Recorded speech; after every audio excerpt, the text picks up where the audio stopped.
یہاں سے ہم سب کو جانا ہے اور ہر جانے والا جانے کی تیاری کرتا ہے. سعودیہ جانا ہو, دبئی جانا ہو, قطر جانا ہو, جہاں سے واپسی کی امید ہے. سعودی ریٹرن, دبئی ریٹرن, قطر ریٹرن, لیکن آج تک قبر ریٹرن کوئی نہیں ہوا.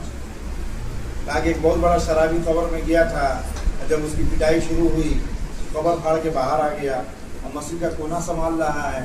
نماز پہ نماز, تہجد پہ تہجد پڑھ رہا ہو. نہیں, زندگی ایک ملی ہے جو ایک کام کا ختم ہو جائے گی.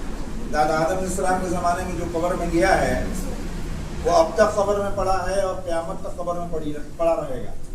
قیامت کب آئے گی کسی کو پتہ نہیں. تو کتنی لمبی زندگی ہے قیامت کی, اس لیے اس قیامت کی تیاری کے لیے ہم نے کیا کیا ہے اس کو سوچنا ہے.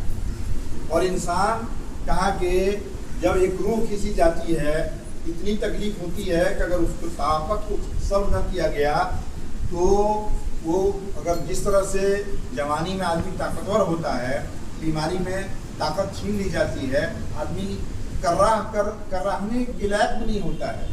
اتنے لوگ کراہ بھی نہیں پاتے ہیں, اتنا بے بس ہو جاتے ہیں. کہا کہ اگر ان کو طاقت ہو اور موت کی جو سختی ہے, موت میں جو تکلیف دی جاتی ہے, تو سب کو تلوار اٹھا کر کے قتل کر دیں. اتنی تکلیف, اتنی سختی ہوتی ہے. وہ آرا سے چیر دینے سے زیادہ سخت ہے, وہ کینچیوں سے کتر دینے سے زیادہ سخت ہے, وہ دیگ میں پکا دینے سے زیادہ سخت ہے. موسیٰ علیہ السلام کہا کہ جب روح کھینچا گیا اور آسمان پر فرشتہ لے کے گیا تو اللہ نے پوچھا ہے موسیٰ موت کو کیسا پایا؟ کہا باری تعالیٰ اپنی جان کو میں ایسا دیکھ رہا تھا, کوئی زندہ چڑیا ہو, اس کو آگ کو اس طرح سے بھونا جا رہا ہو, نہ اس کی جان نکلتی ہو نہ اڑنے کی صورت ہو. ایک روایت میں مجھے اتنی تکلیف تھی, زندہ بکری ہے, بکری کو ذبح نہ کرو, اس کا کھال کھینچنا شروع کر دو. کتنی تکلیف ہوگی.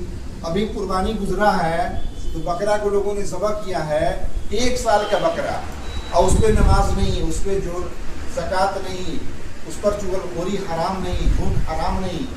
جانور تھا, انسان کی خدمت کے لیے آیا تھا, انسان نے ذبح کیا اور پکا کر کے بھون کے کھا گیا. تو کہا کہ ایک بکرا جو 1 سال کی عمر پایا, کیا کھایا ہے؟ گھاس, سوکھی روٹی, گھر کی باسی روٹی کھا کر کے 1 سال زندہ رہا اور 1 سال کے بعد اس کو لوگ ذبح کر دی.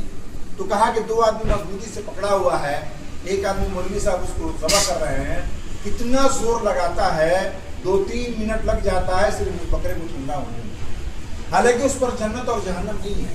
تو انسان سوچے کہ جب ہماری روح نکالی جائے گی تو ہم کو کتنی تکلیف ہوگی, ہم کو کتنی تکلیف ہوگی. تو اس سے زیادہ موت کی سختی ہے.